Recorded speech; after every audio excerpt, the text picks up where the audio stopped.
Hello, good morning, happy Friday. We are live here at Get Community. I'm Kelly. I'm Sarah. Sarah's first time doing a Facebook Live with us, other than like our original Facebook Live where we were all musical chairing and talking about ourselves. So this is very exciting. This morning we're going to be talking about micro-influencers. We have been all month here at Get Community talking about influencer marketing on all kinds of different little topics having to do with it. And so you can check out our blog. We'll post some links after this is over in the comments so that you have them. But on the blog, we have a couple of pieces up, I think, that are talking about influencer marketing. And we really are kind of focusing this month on working with smaller influencers. So not like the big guys who are targeting the whole entire world, but we're talking about people like me, who I write a small blog here in Old Town Orange. I heart Old Town Orange. I have a very specific audience, but it's pretty large, but it's also pretty small. It's like maybe 30,000 is my entire community of people. The thing is, it's super powerful. And I know my audience, and they're very engaged with what I'm doing, and I know that. And so this conversation is going to be about working with the micro influencers, people who have a smaller demographic, a smaller community, but they're super engaged. And so that is hey Jim, thanks for joining. I love when our friends join our Facebook Live. So that's what we're going to be talking about. Up on the blog, I think it just went up this week. Yesterday? It just went up yesterday. Sarah wrote a piece about working with micro-influencers. And the lead into that is that we've passed the point of like building the campaign. We already know what it is we want to do, what it is we want to achieve. And we've already done our research on who we want to work with. And so this conversation is about how do you reach out to that person? How do you build a relationship with that person so that you can get what you want out of them? So that you can get them to really like get excited about whatever it is you're trying to sell. And convey that to their audience in a way that makes the audience move. So Sarah is going to talk to us about like 4 different points that the blog covers too. And I'm going to let her take it away. Hello. So when it comes to kind of hooking those people that you found that you think are going to be a really good match for you, someone who their audience is in line with your same audience, you want to start by just establishing a really authentic relationship. Anybody you're going to want help from or assistance from, you want to make sure that they authentically and they feel valued, that you value their expertise, you value their messaging. And so you essentially just want to break the ice with that. And a lot of that can just come from actively following their posts, so liking their content, sharing it, commenting on it, asking them questions about the different posts they're doing, and just being a really active follower and being engaged with them. The same way that their audience is actively engaging with them. Also, you want to be pretty straightforward with your intentions. So you're engaging with them. Yeah, you're engaging with them because you see this potential kind of marketing match made in heaven, and you want to bring them on board with that. And so that can also come from just a simple conversation, email. Asking straight up is the most direct way to do it. You want to be honest. You don't really want to beat around the bush with what you're trying to do because that's not as authentic. And micro-influencers are really known for being authentic. So once you've kind of come to that, you have a deal made, you want to... Okay, wait, before you move on to this one, okay, I'm going to chime in for a second. Okay. Because that's all super true. But I want to give an example because I think that this is really helpful. We just worked with a brand locally here in Orange called Rodrigo's. And this, the way that this works, and I think what, this is just sort of it's going on right now. So we're working with them. Rodrigo's is a Mexican restaurant. They have 12 locations. Also was Don Jose's. So if you don't know Rodrigo's, you probably know Don Jose's. It's a family locally who just is here in Old Town Orange. They own other businesses. Their whole family, like their history is here. And they reached out to us to celebrate their 46th anniversary and to help kind of get the word out about the fact that Don Jose's, they changed the name to Rodrigo's, but nothing else. And get the word out about that story. And so they reached out to me and other local media outlets. I think I'm the only influencer they reached out to.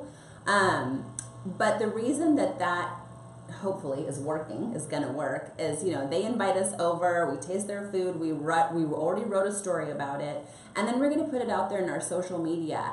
And I feel like I can get behind that. Like, I know their history, they've shared that with me, and they also know who I am. And so they send me a specific request about what they wanted. And so I knew exactly what to do.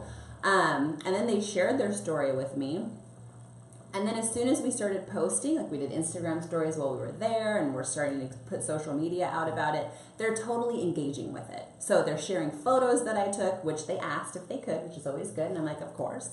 And they're sharing the story that we wrote. They're engaging with our Facebook and our Instagram copy. So when other people are on there talking and saying, tagging themselves in, yes, I want a $3 meal at Rodrigo's next week, by the way, July 25th. They're responding to that. And so that is a huge part of that relationship. Like, I hadn't worked with them before, but now I know them, I know other members of their family, and for sure, I'm with them. So really that part of the relationship build is so important, because I'm close to this town. And so you have to kind of know that about your influencer and come out and say, this is what I want from you, just like what she said. So just wanted to give you a story to just really drive that point home. Okay, moving on. Awesome.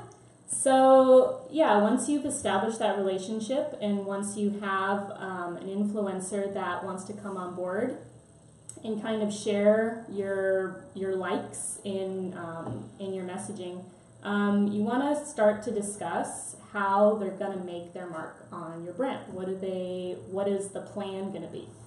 And you want to make sure that you have a pretty good understanding on both sides on how that's going to work, so you don't have any miscommunication, things are running smoothly, and you want to make sure that whether you're going to do more brand generated or influencer generated, and then we'll talk about that a little bit, you want to make sure that the imaging for any posts that go out with your influencer, the look and feel doesn't kind of mishmash. You want a look that's gonna kind of blend together well. Mm-hmm. So you want to make sure that you have a really good detailed plan for how this influencer campaign is gonna go. And then you also want to discuss, compensation. What is the drive for your influencer? That's how they're making an income. So no, you're going to pay them. That's their job. You can't really look at it any other way. You would never submit an ad to a newspaper and be like, run this for me for free. That's just, that's not how it works. So you got to create a budget for your influencers and compensate them because they're doing you a service, and that's how that whole relationship works. Definitely. And so depending on what works best for you and your influencer, you can come up with a more brand generated kind of marketing relationship, or you can come up with a more influencer generated. As far as brand generated goes, a couple examples of that could be an Instagram takeover, where your influencer logs into your Instagram for the day and posts about, you're a yoga studio and they're a well-known yoga instructor. They might even have their own line of yoga mats and yoga pants, and so they're going to come into your Instagram and they're going to expose your audience to them, and also their audience is going to be exposed to your brand. Another example would be kind of like a product placement. You can offer product samples to your influencer to post with or to use. But like I said before, Instagrammers are known for being very authentic. And so if a brand generated campaign seems too contrived and your influencer isn't really going for that, you can look at something more influencer generated where your social media platform stays separate and the influencer is generating their own organic content about your brand or about your product. Mm-hmm. And a lot of times that can, I guess, speak louder because their audience is expecting a certain look and feel from them. So if it looks a little too contrived, that can actually hurt their brand, which in turn hurts your brand, and it kind of backfires on itself. So like I said before, when you're planning all this out, you're going to want to make sure whether a brand generated or influencer generated is going to be best, because you want to make sure that both sides are getting what they need and they're not compromising anything, really. Yeah. Yeah. But with all that said, there's no right way to work with influencers, and especially on social media, you can be really creative with everything. So it's true. Yeah. You can have a lot of fun with it. I tell people all the time, I mean, I have some, packages that I offer that are just super straightforward. If you want to be a monthly sponsor, it costs this much. If you want to just do one sponsored blog post, it costs this much. If you want me to post just a Facebook post for you, this is how much that costs. So those things are easy, but on the flip side of that, there's so many things we could do, and I just can't outline those all. So everybody is unique. I think there's so much opportunity with influencers to say, well, I was thinking I would really love this, and can we negotiate a price on that?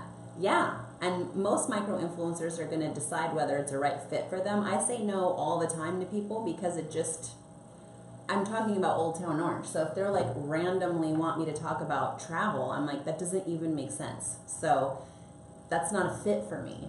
And we know who we are. So lots of opportunity to change it up, create your own campaign that no one's ever done before. There's just so much you can do. It's fun. Definitely. Yeah, I don't know. Is that it? That's all I had on That's my good. notes. I think that was a really good, coverage of that little part of the topic. I think Sarah did a great job, don't you? You should give me lots of likes and loves right now, because I know there's only a few people watching. But when you watch this later, I want you to say, yes, Sarah did a great job. She was, presented all the information so well. And I just love having the whole team get on the Facebook Live and get comfortable talking in front of a camera. I think it's a really, really great asset to have. And the only other thing I'm going to add is, because we like to plug a podcast, there's this one, and I got to throw this out there, that I just started listening to. It's a friend of mine from back in the day, and if you're industry people watching, you'll know who it is, Megan Bristol. She used to work for PDI, and then she went off to Facebook and Instagram and did big things, and then she went off and van traveled overlanding for 1.5 years. Totally random, but super inspiring. And I've been following her and her boyfriend since they started this whole adventure. Really since since I met her. She has a great personality. Their social media has been so fun to watch, but they just launched a podcast. And they only have 4 or 5 episodes, but it's so good just listening to the story. They talk about overlanding, and they interview people who are overlanding, which seems like, why I'm not doing that. Why would I listen to it? Except there's so many life lessons. There's so much you can take from it. It's called Wheel, as in the wheel of a car. Wheel Travel Far. I will put a link to it down in the comments because it's super fun. And if you're in the industry, you know her, so you have to listen. You've got to give her the support.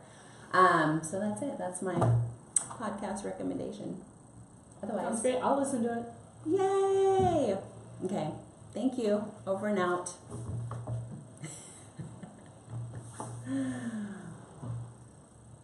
hope the flashing